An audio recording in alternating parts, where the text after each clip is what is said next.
Yeah, so I mean, you can follow me on Facebook if you want to. It really doesn't matter. It really doesn't matter. We'll be hashtagging Upshotscott if you want to follow along with the story, because I mean, I don't know. It said something about devas and sheep. You'll have to do your research. You'll have to do your research.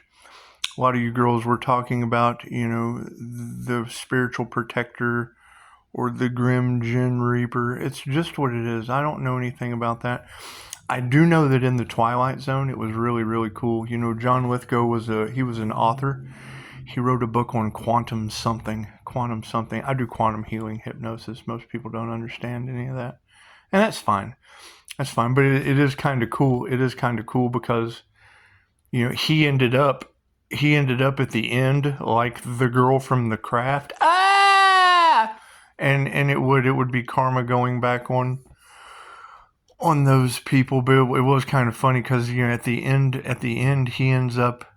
You want to see something really scary? He does. He ends up with Dan, the guy from Ghostbusters. I know who it is. You tell me. It doesn't matter if you haven't seen these movies. It's not going to make sense to you anyway. Anyway, Twilight Zone, the face on the plane. And it's what it is. I mean, I would say it's Karma Angels, but I don't know. I don't know much of anything. Maybe the Grim Jinn Reaper. I don't know. They can't figure it out, and I don't know. I don't know why they can't keep planes in the air. I do think it's very interesting, though, that he was a quantum author. He wrote about quantum things, and people just didn't understand. And then he ended up in the ambulance with the same shapeshifter from the very first. It's basically Tezcatlipoca, and it's just what it is. I mean, Tezcatlipoca was the lord of sorcery. He was a sun god. He was a demonic sun god. A very powerful demonic sun god. Master of divination and the lord of human sacrifice and sorcery. So it's just what it is. And he came from the sun, so I'm sure there's some Egyptian Ra correlation, or maybe that's Aztec. I don't know. You'll have to do your research. Me, on the other hand, I'm taking the day off today. I'm gonna watch Michael. About Archangel Michael. 316, because there's a lot of Archangel Michael energy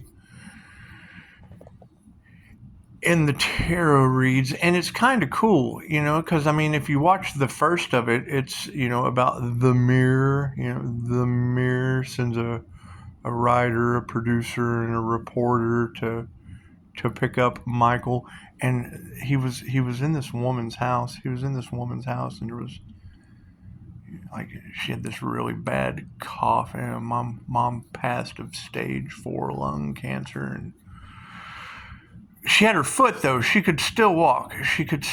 Around. And it was kind of cool to see, Michael coming out of the back, and it's like, fucking what? What do you want?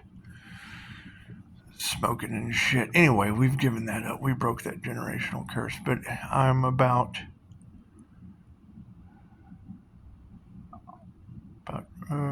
25 minutes into it, I guess. I've moved the furniture back, and those numbers are kind of small on the TV. It's just what it is. I have to wear glasses to drive sometimes. It's just what it is. You guys having the third eye activation is messing up your normal eyesight. It's okay. It's what it is. The INFJC2 of anything anyway says one image, so it's kind of getting a little out of balance, but it's all right.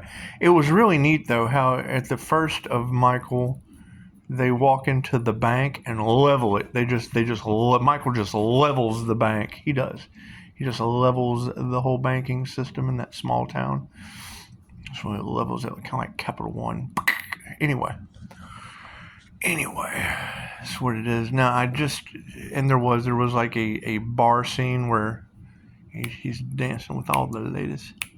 And I look at that as INFJ women. It's just what it is. I would like to dance with them because they're smart. They're super smart.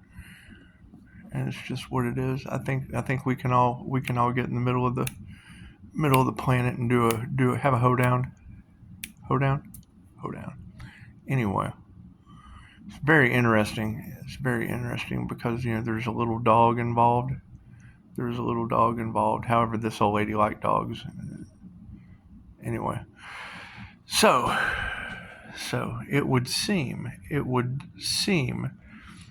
I can't remember the woman from Mr. Mom. Remember the mom from Mr. Mom? The one that went out and got a job. She plays the judge. And it was kind of cool because, they're all in court and whatnot. And this is the scene that just ended. The judge just kind of went in the back with Michael. It's just what it is. And I don't know if he was like a Superman. Was it Clark or Kent?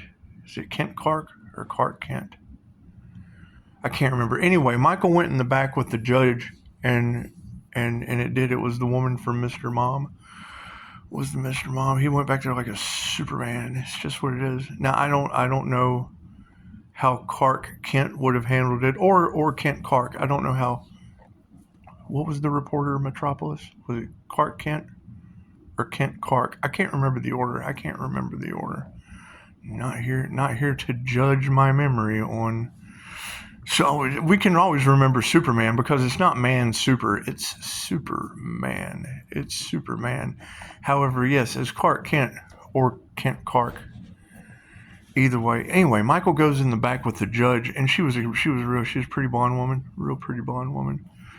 It's just what it is. Anyway, they leveled the bank at the first of the movie. They did. He went in and said, "Give me all your money," and then the bank was just leveled. The whole banking system was leveled. And then he did a dance. He did a dance with a bunch of INFJ girls. A bunch of intuitive as hell women. And he did. He had to fight off a bunch of hicks. There were a whole bunch of hicks in the room. And he did. He had to get a chair and then they found this big ball of yarn. They did. They found a big ball of yarn. And while they were sitting there, while everybody was kind of staring at the big ball of yarn, he ran off like like an angel magic magician and played with a bull. And that would represent the Taurus moon. That would represent Michael butting heads with a Taurus, and it's what they idolize. They idolize the bull. That's what it is, right? Idolaters. So, I mean, you've got one timeline where it's like the Twilight Zone. They can't keep planes in the sky. And then it's just like, and I'm only halfway through. So maybe I'll come back and do a recap. Maybe we'll do this in 2 parts. I just thought it was really cool how, the reporter. I am going to ramble with this shit because I just have all this time to waste in your life. The reporter from the mirror. They're from the mirror, so it's the reporter, and she's an angel reporter that knows really nothing about angels, and then that guy. William Hurt. Yes, William Hurt. I'm not sure who he is he's the driver. He's the guy driving the car. It looks like the 4-car model. With Michael in the back. That's what it is. Anyway, it's John Travolta. And yes, I mean, like, after they leveled the bank, give me all the money, and they leveled the bank, then he ends up in the bar. He ends up in the bar with a bunch of INFJ women. And there were all these hicks. With chairs and pool sticks, and it was like a hicks battle. So it was a country bar. Redneck hicks. Anyway, so when it was all over with and they ended up, there was like an arrest and they had to go to the jail. There was the pretty woman from Mr. Mom. I can't remember her name. If you know her name, put it in the comments. But he goes in confirmation. He goes in the back. He goes in the back of the judge's chambers. Like she's Lois Lane and he's Clark Kent. Or Kent Clark. I can't remember. I can't remember the order. I can't remember the order of the reporter's name. Yes, I can. Yes, I can. It's Clark Kent. It's Clark Kent. Yeah, it is. Anyway, Michael goes back there like Superman, and I don't know what they did. I don't know what they did back there in the judges' chambers. They insinuate in the movie that Love Was in the Air that the judges loved him and he was a really, really good guy. That the judge loved him and he was a really, really good guy. He was a really, really good guy at one time. But then, there's all this magic and voodoo. Wait, wrong story. Let me get back to Michael. So you've got Michael sitting in the back of the car, and what it is, we'll have to finish the movie because they just got out of court. And I mean, the mom coughed until she broke an egg in the frying pan, and it's what it is. I mean, I've seen the unseen realms snap cast iron skillets in half. So it's what it is. It's just what it is. Anyway, we're going to 11:11 on the clock. Ooh, that was pretty good. I was looking there and just came right down at 11:11. Amazing. Anyway, yeah, so you're going to have a lot of Earth Angel energy in the cards, and it's what it is. And we're able to follow because, I mean, the universe is sweetheart. The universe is sweetheart or the Empress. He says it. Hellboy says it. And we don't want the impression of Hellboy because, I mean, when you look at it from a higher perspective, I mean, Michael leveled a bank and took the judge in the chambers. And it's just what it is. Nothing better than taking the judge in the chambers. Like Superman. However, he was dressed for court. He looked like Clark Kent or Kent Clark, one or the other. It's just what it is. All right, that's enough of me. And look at that, a whole 12 minutes of your life. We'll give you till 12:12. Namaste.